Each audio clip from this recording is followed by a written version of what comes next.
ধন্যবাদ। আমি কোথাও বাধা টাধা মানি না, আমি কারো বাধা মানি না। আমি নির্ভয়ে নির্দ্বিধায় এগিয়ে যাব, কেন আমার সঙ্গে জনগণ আছে, দেখতে পাচ্ছি সব জনগণ আছে।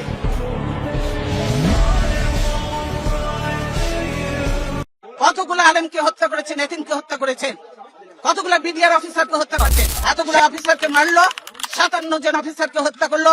সেদিন হাসিনার এই ফোর্স কোথায় ছিল? কেন সে ফোর্স পাঠায় নাই? আসলে তো সে নিজেই জড়িত ছিল এই হত্যাকাণ্ডে। আজকে তো এমন অনেক আননোন চেহারা দেখা যায় যাদেরকে চেনা যায় না যে তারা আসলেই বাংলাদেশি কিনা। গণতন্ত্র চাবেন না, দেশ রক্ষা করতেও চাবেন না, গোলামি করবেন, দালালি করবেন।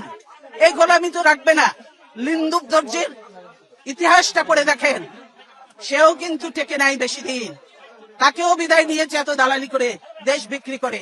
কাজে এই দেশ বিক্রি চলবে না হাসিনা, দেশ রক্ষা হবে ইনশাআল্লাহ। আজকে সকলের দায়িত্ব হয়ে গেছে দেশ বাঁচানো, মানুষ বাঁচানো। আর আপনারা ঘরে ঘরে ঢুকে এখন মানুষ হত্যা করছে। এই মা বোনের কান্না, এই আলেম এতিমের কান্না, এই বিডিআর এর অফিসারদের ওয়াইফদের কান্না, এগুলি কি বৃথা যাবে? এগুলি কোনোদিনও বৃথা যাবে না।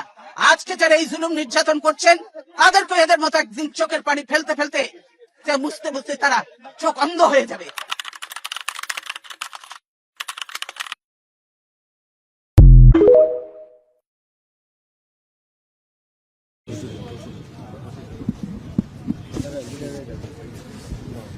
সম্মানিত সাংবাদিকগণ, আপনারা এতক্ষণ আমাদের বাংলাদেশ জাতীয়তাবাদী দলের চেয়ারম্যান দেশনেত্রী বেগম খালেদা জিয়ার সর্বশেষ স্বাস্থ্যের অবস্থা সম্পর্কে আমাদের professor doctor F M Siddiqui সাহেব আপনাদেরকে ব্রিফ করেছেন এবং আপনারা দেখেছেন যে ওনার মেডিকেল বোর্ডের সম্মানিত সদস্যরা প্রায় অধিকাংশ এখানে উপস্থিত আছেন এবং যারা বিদেশে আছেন তাদের কথা উনি বলেছেন।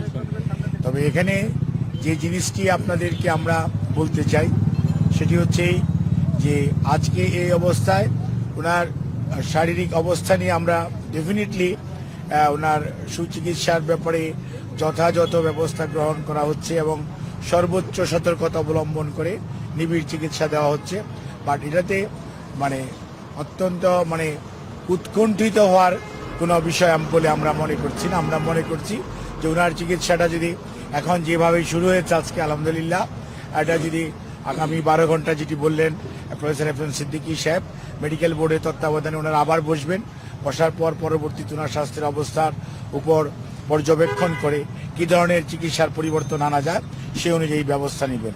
আজ এই ব্যাপারে উনি যেটি বলেছেন তার বাইরে আমরা যেটি বলতে চাই যে বাংলাদেশ জাতীয়তাবাদী দলের ভারপ্রাপ্ত চেয়ারম্যান জনাব তারেক রহমান সাহেব, উনি গত ভোর রাত্র থেকেই ওনার আম্মুর চিকিৎসার ব্যাপারে, নামের চিকিৎসার ব্যাপারে সার্বক্ষণিক যোগাযোগ রাখছিলেন এবং ওনার সহধর্মিণী ডক্টর জুবাইদুর রহমান এবং ওনার ছোট ছেলে অর্থাৎ আরফাত রহমান কোকুর সহধর্মিণী উনি সৈয়দা শামিলা রহমান, উনি এখানে উপস্থিত বাংলাদেশে আছেন।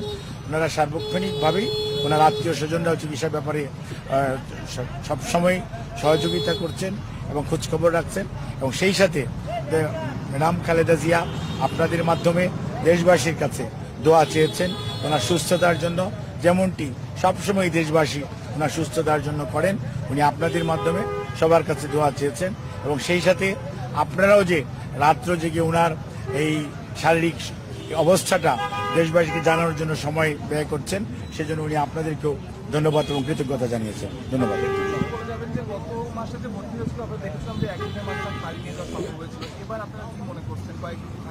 এবার আপনার কথার যেটি প্রফেসর সিদ্দিকী সাহেব যেরকম বলেছেন বা শাহাবুদ্দিন সাহেব বা জাফর বা জিয়া অথবা আমাদের সাইফুল সাহেবদের যে পর্যবেক্ষণ, তাতে আমাদের মনে হয় যে আমাদের হয়তো এটা তো আর এখনই প্রেডিক্ট করা হলফ করে বলা যাবে না। তো সব কিছু নির্ভর করবে যে চিকিৎসা শুরু হয়েছে, পরীক্ষা নিরীক্ষার রেজাল্ট কি আসে এবং এর পরবর্তীতে উনি কী ধরনের রেসপন্ড করে তার উপর নির্ভর করবে ওনার কতদিন হসপিটালে থাকতে হবে। কাজে এখানে আগাম অগ্রিম কোনো ধরনের ভবিষ্যৎবাণী করাটা সঠিক হবে না। ধন্যবাদ। আজকে আমরা অ্যাকচুয়ালি বাসা থেকে গতকালকে থেকে আমরা উই আর ট্রাইং যে আমাদের মেডিকেল বোর্ডের সিদ্দিকী সাহেব এবং শাহাবুদ্দিন সাহেব এবং জাফর, আমরা বাসায়, আপনারা মনে রাখবেন উনি যখন বাসায় থাকেন তখন উনি সার্বক্ষণিকভাবেই এই মেডিকেল বোর্ডের সদস্যদের তত্ত্বাবধানে চিকিৎসাধীন থাকেন এবং ওনার সবসময় পরীক্ষা নিরীক্ষা কিছু না কিছু সপ্তাহে সপ্তাহে করা হয়, যেগুলো প্রয়োজন সেই অনুযায়ী ওনাকে সাজেস্ট করা হচ্ছিল যে উনি যাতে দ্রুত হসপিটালে শিফট করে, কারণ অনেক পরীক্ষা বাসায় করা সম্ভব হয় না, সেজন্য ওনাকে আনা হয়েছে। আমরা আশা করছি যে পরীক্ষা নিরীক্ষার পরবর্তীতে ওনার শারীরিক অবস্থার উন্নতির উপর ভিত্তি করে আমরা সিদ্ধান্ত নেওয়া যাবে, মেডিকেল বোর্ড সিদ্ধান্ত নেবে কবে নাগাদ ওনাকে হাসপাতাল থেকে বাসায় নিয়ে যাওয়া যাবে। ধন্যবাদ।